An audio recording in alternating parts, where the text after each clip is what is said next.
Hello everyone, welcome to another Stargate lore video. Today we're going to be talking about the Goa'uld Empire. Is there a leadership or government with which we could negotiate a peace? Some, like Apophis, are great kings and rule over many worlds as their gods. But they have no need for peace. If they could kill you, they would. Overview.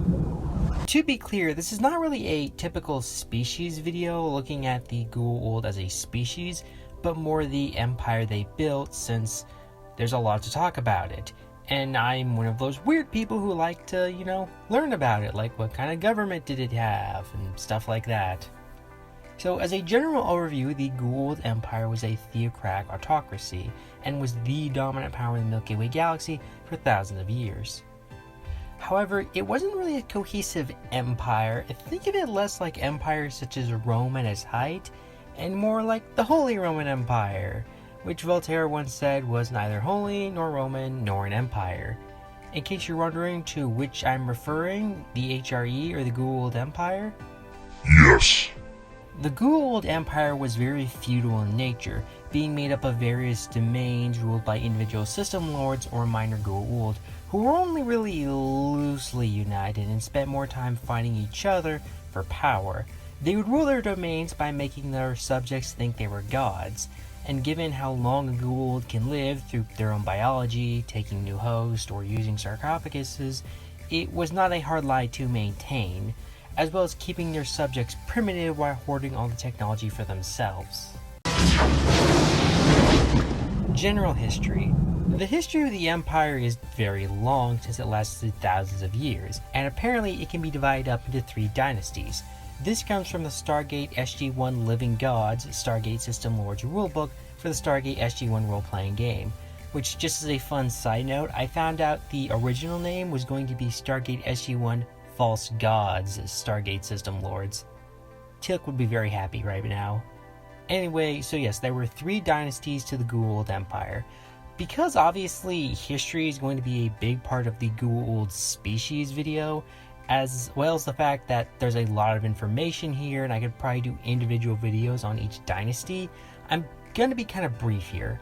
Basically, these were the dynasties, these are when they started and ended, these were the dominant system lords at the time, and these are just some important events that happened during that time period. Legislative. The ruling body of the Empire was the High Council of the System Lords, and was created during the Second Dynasty. However, don't think of it like other ruling bodies like, say, Congress for the United States, or Parliament for the UK. Daniel really describes it best. The High Council of the System Lords is a rather flimsy coalition of the most powerful ghouls in the galaxy, who only cooperate when it suits them. Their numbers vary from time to time. New ones rise up, old ones get knocked off. We think there's about a dozen right now. Despite its rather flimsy nature, the Council did have a few powers. For one, they could appoint the rank of System Lord to any Goa'uld, as well as banish any System Lord. They also had the power to negotiate for the Empire as a whole with their enemies, as they did with the Asgard with the creation of the Protected Planet Treaty, which, interestingly enough, seems to give the Council a higher place of power than that of the Supreme System Lord. For example, Treaty Law Section 326 states no human planet will be allowed to advance technologically to a point where they may become a threat to the Goa'uld. The definition of such threat rests solely with the High Council of the System Lords, which I think is rather interesting because, again, it puts more power in the hands of the Council rather than it does the Supreme System Lord, who acts as the executive. Speaking of which... Executive. The executive branch of the Empire was held by the Supreme System Lord, in this case Ra, as Ra was the only one to ever hold that title. However, it should be noted he was not the first dominant Goa'uld in the history of the Empire. Going back to the rulebook, there could be 1 or 2 before him, a Talk and a Pep.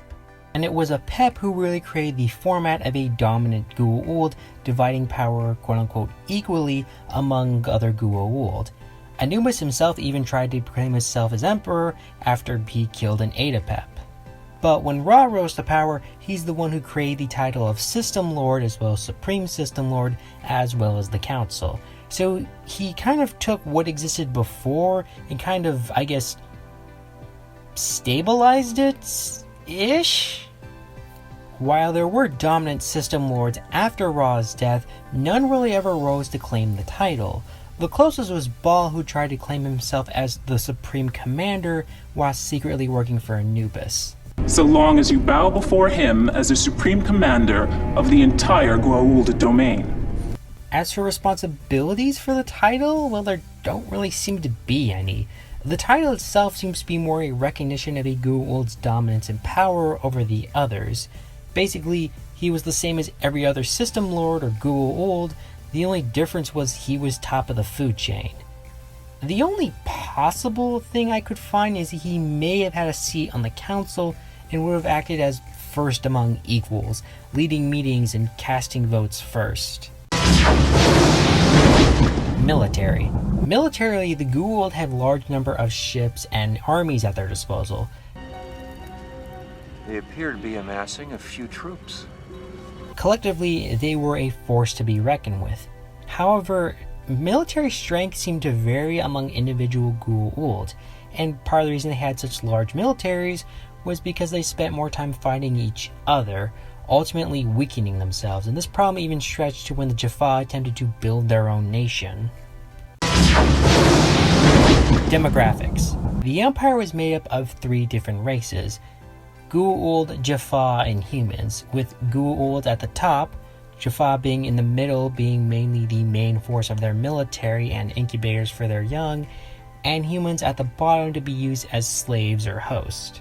However, it should be noted that there were other races part of the Empire. After all, the main thing the Goa'uld do is conquer and enslave others, and you don't get much work out of dead people. Examples include groups like the Unis or the Iraqans. However, humans in Jaffa were the most populous, probably due to their versatility. Interstellar Relations. The Empire had pretty much poor relations with everybody. This is because the Goa'uld, when they make contact with anyone, their first reaction is to conquer them. Should that fail, or the Goa'uld decide a new race is too dangerous, we'll move to exterminate them. There were exceptions, such as the Asgard and Tolan and the countless humans who rebelled against them and lived, but that was either due to laziness, or in the case of the Asgard and Tolan, they were way more technologically advanced than them, and they could not conquer or destroy them. Ultimately, these actions led to pretty much every race, government, and individual hating the Goa'uld. Fun facts. When it comes to fun facts, I found 2. When a system lord on the High Council is casting a vote, they can either clasp their hands together and nod their head, or give a simple head nod, indicating a vote of yes. A vote of no is a simple shake of the head. The second fun fact is, after a vote is done, or just maybe at the end of the day, the system lords will get together and eat some Goa'uld. Yeah, they keep like a bowl of Goa'uld symbiotes, grip their hands in, pull them out, and eat them. Which I will not be showing because I don't think YouTube would like me showing cannibalism on screen. And that was the Goa'uld Empire, and yeah, I love it. How can you not? It represents, in my opinion, the classic Stargate villains. Sure, groups like the Ori, Replicators, and Wraith are probably bigger threats on a galactic scene, but the Goa'uld Empire has been around from the start. If you want an evil generic empire to fight, there's really no better example I can think of besides the Goa'uld Empire. And I think from a lore perspective, the Goa'uld Empire has an advantage over other factions in Stargate. Generally, Stargate doesn't have a lot of details on things, but it's especially bad when it comes to governments for other species. In the past, I've mentioned the Cura as an example, as the fandom page says they were a democratically elected body, but like I said, there's no real details or evidence to support that claim other than we assume they're democratic because they're the good guys. And just as a side note / rant, have you ever noticed like a lot of factions in Stargate use the term council? The Jaffa High Council, the Asgard High Council, the Tok'ra High Council, the Council of Atlantis, the Council of Elders. It's like, it's everywhere. The council this and the council that. You want to hear an actual joke? No. You know, variety is the spice of life, people. You could have senates, or, I don't know, general assemblies, or parliaments, or literally anything besides council. Seriously, please stop. Getting back to my point, the High Council of the System Lords, beyond being a really cool name, we actually know how these people are elected. The council decides, or if they gain enough power, the council can elect them. And again, it has the necessary details, but it also leaves some stuff vague.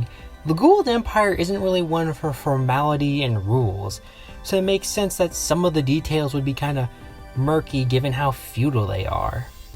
Again, I think it's just an advantage they have lore-wise when it comes to other groups where we get no information on this stuff.